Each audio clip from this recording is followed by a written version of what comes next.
आगू पीछू साइड का बनाइल तो जतरा 1276 गे छौरा ऑपरेटरा हे गई छौरी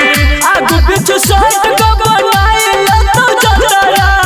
1276 गे छौरा ऑपरेटरा बाहर दे तो लाइट तोरा डोरी पर छौरा तारा गई छो चोली पर नाच कर छौरी ट्रॉली पर छौरा तारा गई छो चोली पर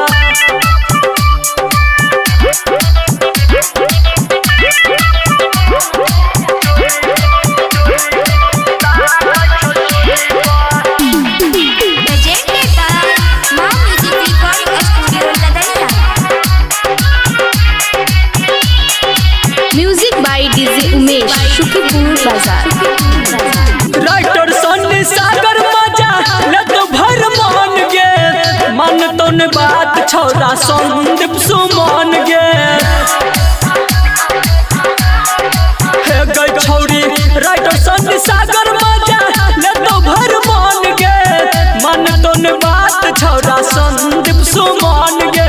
अभी मन बैठल छलोली पर छौरा ताक छो चोली पर